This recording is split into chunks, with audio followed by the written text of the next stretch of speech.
So good morning. So we're going to be covering a set of material today that's going to relate to taking the power of functional abstraction to a higher level.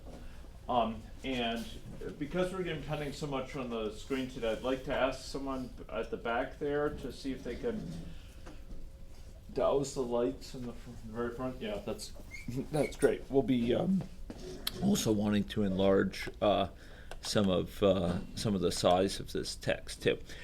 Okay, so ladies and gentlemen, you may recall, just to situate us again, that I motivated much of this class with a discussion of the fact that software is complex. Because it is complex, we try to break it up into pieces, and breaking it up into pieces has several elements to it. To do that in the most effective way, one way to break it up into pieces that are meaningful and that lower the amount of work is to abstract,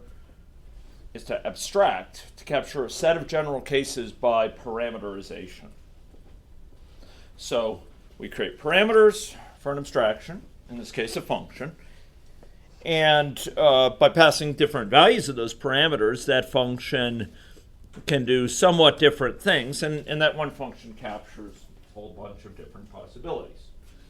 So we could ask for the index into a 1D array associated with a row and column, or we could ask, for example, is a given coordinate legal? That's a condition that we might want to check. And rather than scattering at many places within our code, we capture it in a function, and that function naturally takes parameters that say, okay, what row and column are you talking about? And returns a Boolean indicates whether it's not, whether it's a legal coordinate or whether it's out of bounds. So we take conditions, we take rules, like the rule to determine if the next cell is going to be live, in fact, and we take procedures, things that do something for us rather than returning a value such as updating the space or updating a cell, and we put them into a function. And by putting them into a function, we can more easily test those pieces. We can more easily assign them to someone to write up. We can put in place specifications for them that are clearer than the specification for the entire program. They provide more guidance in that specification. But there's a certain class of things where simply encoding things with simple data types is not going to cut it. We want to abstract a rule. We want to abstract some logic. We want to abstract a sort of the rule to determine is a cell in the next time step live, for example, given whether it's currently live and the number of surrounding things around it. And in order to accomplish that, last time I introduced a notion of a pointer to a function. Can anyone say, what's a pointer to a function?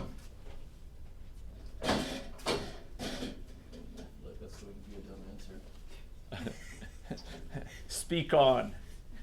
It's a pointer to a function. Okay. Complex. So it indicates that we want to use this function or that function or that function. Good. It's a pointer to a function, to a bit of code that will accomplish a task. And that code, importantly, whatever code it points to, has got to share a certain feature. What is that feature? Return type. Yeah, it has to have a certain return type, and it has to have a certain type of the arguments, right? In other words, the signature, that we call it. These are the things I take to do my job. These are the types of them, and this is my return type. That signature needs to be shared by anything to which this function can point, right? So this is a function here. It's a function to compute liveness, and it takes in an indication of the current cell is alive and the count of surrounding cells, and returns an integer. It should really return a bool. I don't know why I had an integer, but it was some residual crump. Okay, so we've abstracted here a rule for computing liveness. And the idea is that we would like to allow the user to specify on the command line some information about what rule to apply. Okay, so we're going to provide a way basically to allow a user to indicate, okay, on the command line, I'd like to use this rule or that rule or what have you. Okay, and one way to do it is to basically abstract the rule to be used as a pointer to the function based on what they enter in the command line. You say, I'm going to use this function or use that function to update it. And potentially you could even create a function, generate the function in a dynamic way. We're not covering that in this class. It's called generative programming, and it involves generating code at runtime. And in fact, it's not uncommon for high-performance systems. So you would have a system that, given some specification, will generate some code, and then you have a pointer to that function which you pass around. So here we have a run scenario function, and it takes in, as an argument, it's parameterized by the rule to use, and it passes it down to update space, and then it passes it down to update cell. And update cell here, if we go look at it, it's parameterized by this rule. And here we go, update cell. So this is taking the array of the current values of the cells, the array of the updated cells, and a row and a column within those arrays, and here we have the rule. And we then go to update the cells to set the value of the next cell. We apply this function to the particular circumstance based on whether the current cell is alive and based on the count of cells surrounding it that are alive. Okay, so here we have abstracted away from this particular rule rather than hard coding here as we had previously. If you look at the older version of this code, I'll call it up here. Here we go.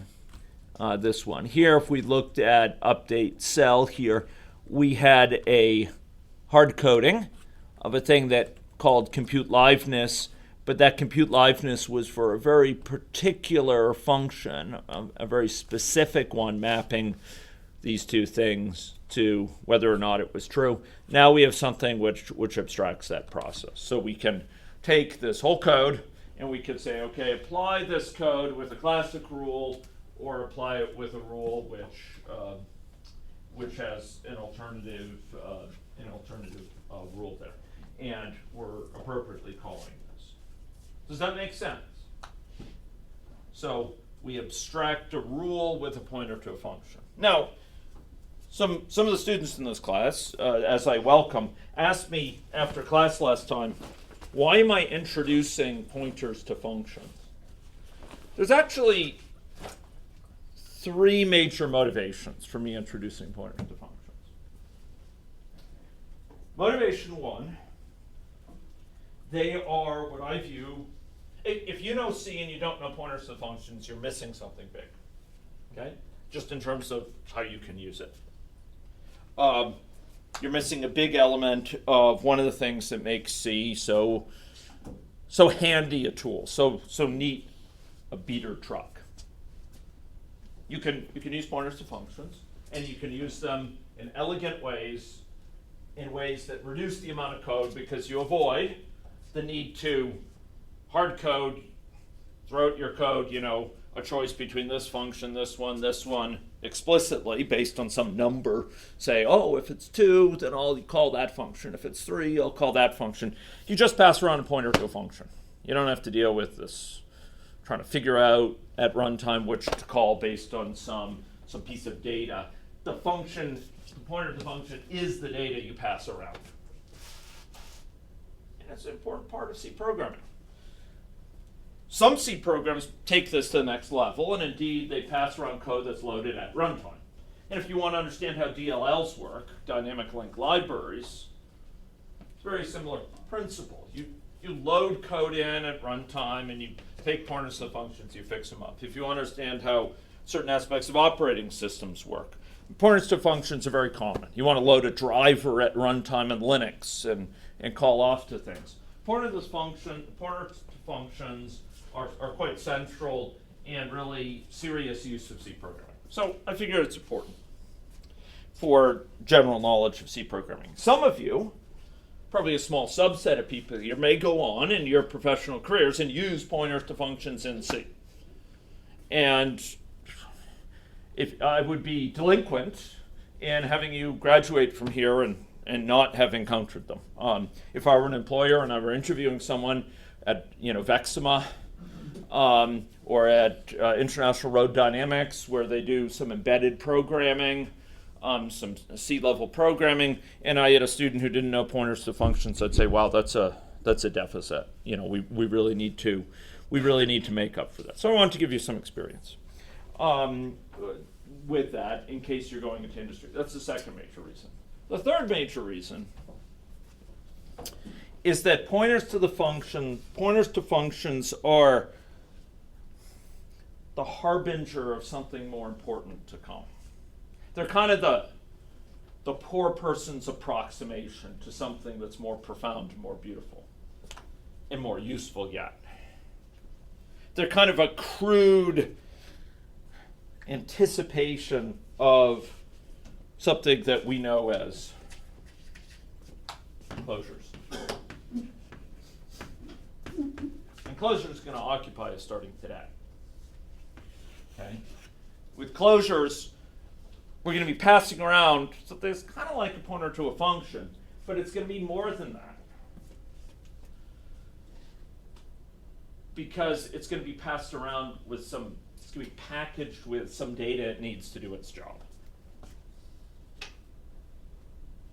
It's going to be packaged up with information that it will use to choose how to operate.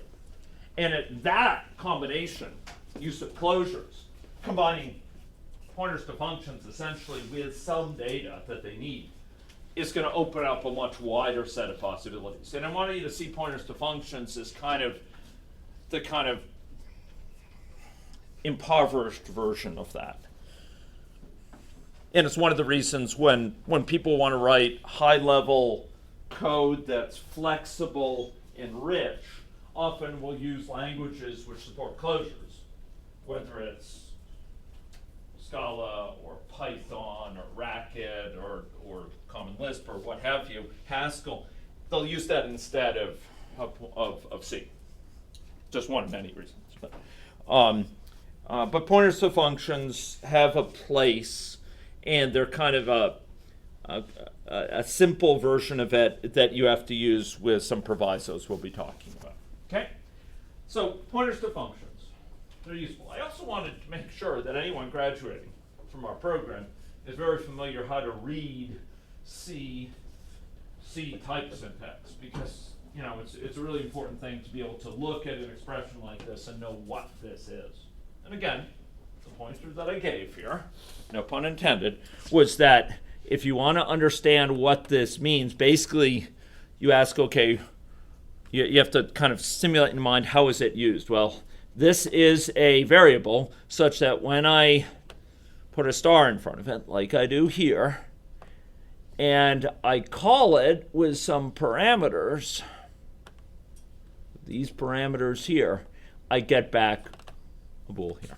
Okay, and the same thing can be true to sort of parse out many types of C expressions. So here, here this is a thing which when I index into it, I get back something which when I apply a star to it, when I dereference it, I get back a char.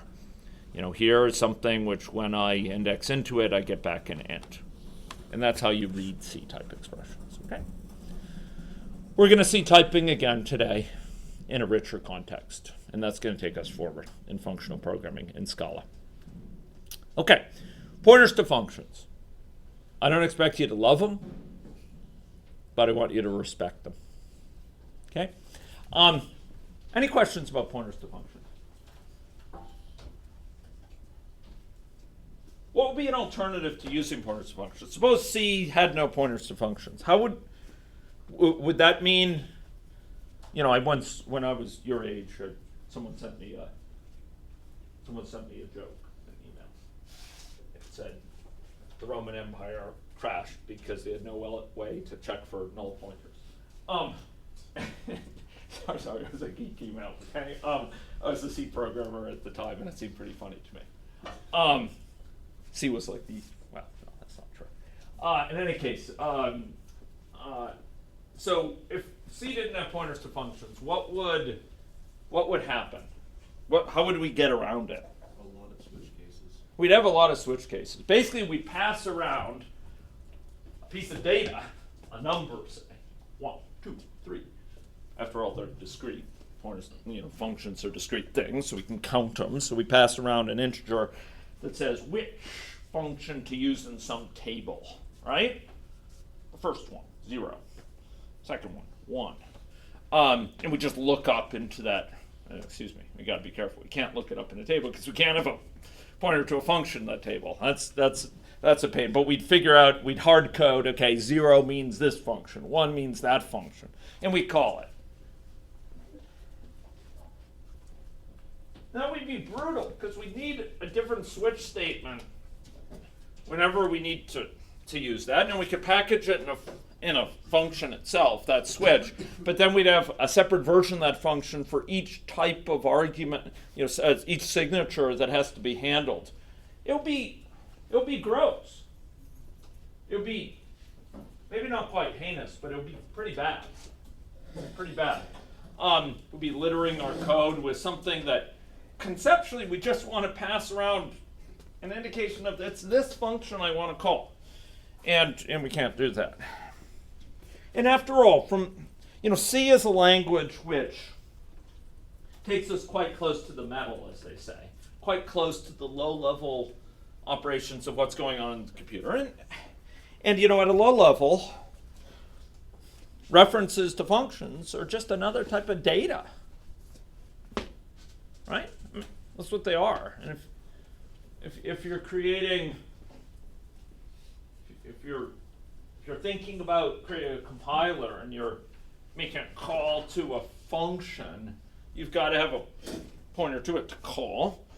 And you're pushing things onto the stack, which are return values that are pointers to places in code. You might as well just have something which represents as a piece of data an address, a thing to call, but in a somewhat type-safe way. But they do risk abuse. What could happen wrong with a pointer to a function?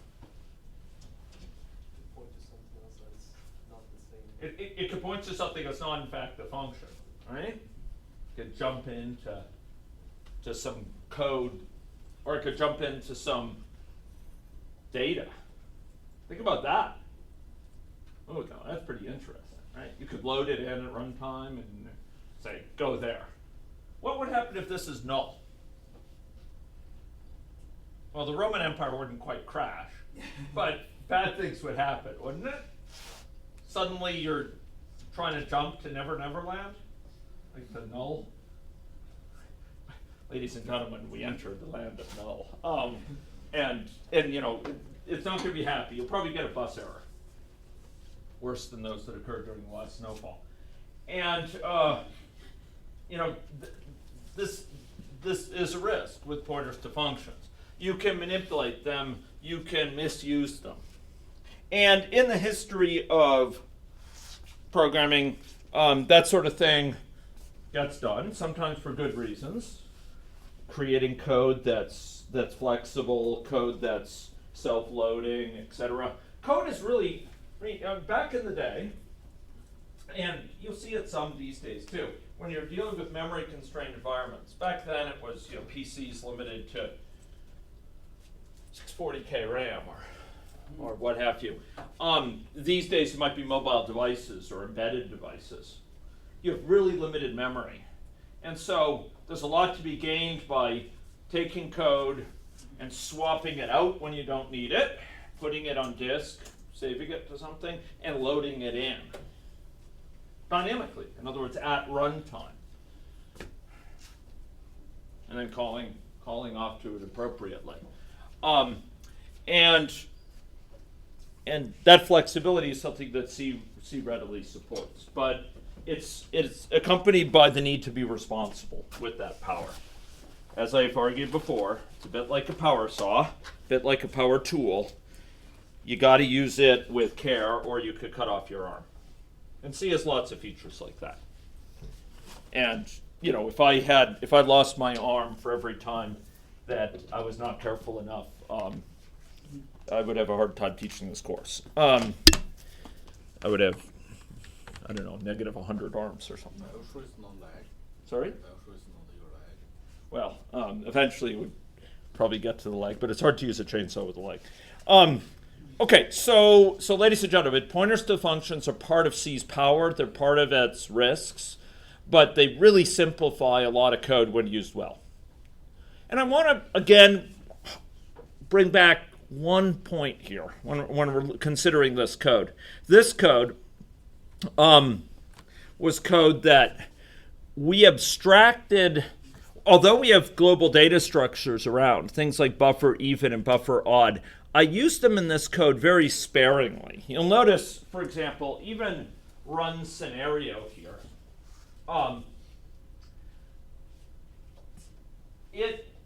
It's going to go and it's going to call off to update space. It's not referring anything to the arrays that are around globally.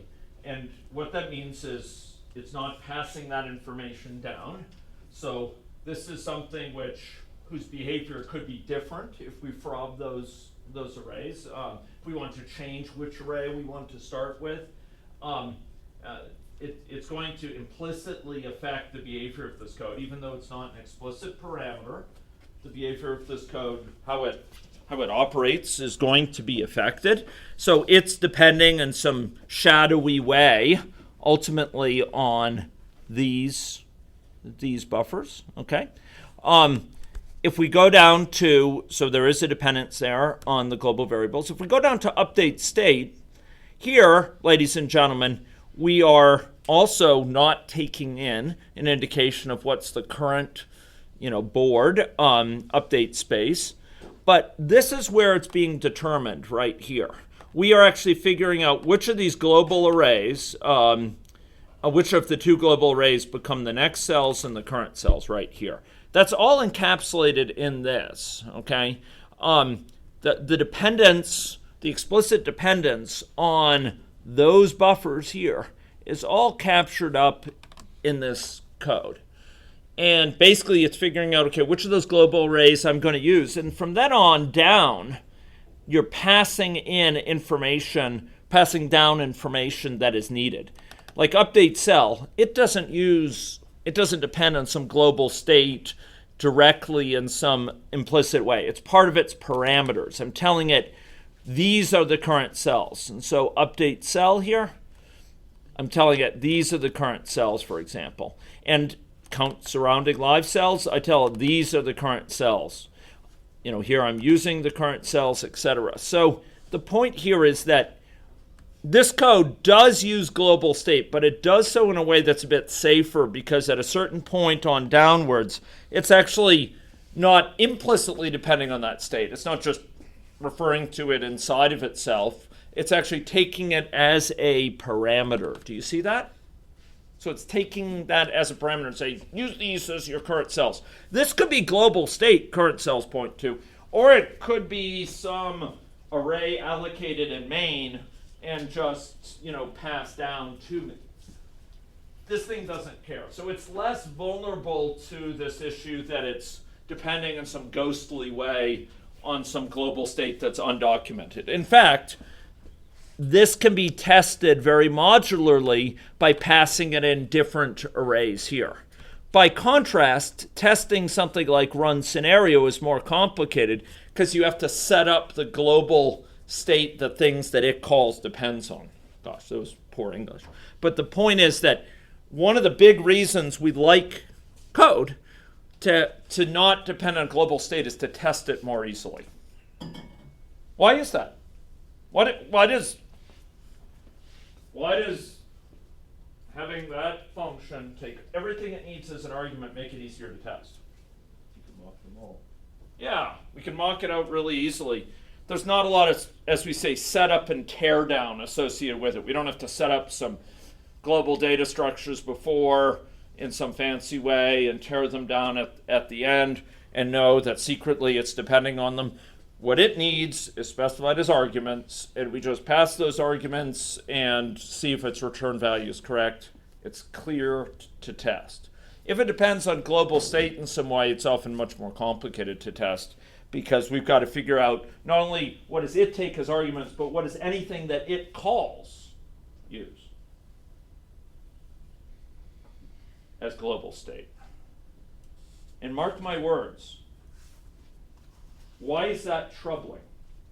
The fact that we have to not only figure out what it takes as arguments, but what else it directly uses from global state or anything it calls uses from global state. Why is that troubling from a software engineering perspective to have to worry about that?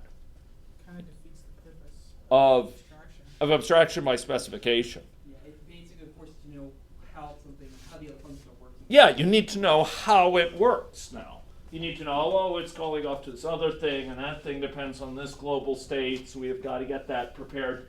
It defeats a lot of the purpose, just as Andrew said, of providing specifications, unless those specifications are enlarged to include something about what global state it depends on. And that gets eventually, quite cumbersome because it might change depending on what it calls. Now the specification of this code changes depending on dependencies of the things it calls in terms of global state. So it tangles things together. If it's just the arguments, it's cleaner. Okay. Pointers to functions. Capturing global state. C. Okay? So ladies and gentlemen, we're going to go on now to take this to the next level by talking about our functional abstraction being used with types and then being used with what are called first order functions, but really we're talking about functions that take in, yes, other functions, but it's really taking closures, return closures. Okay? So what we're going to be doing. Okay, so I'm going to stop this unless there's any questions. I'm going to stop my comments here. There we go.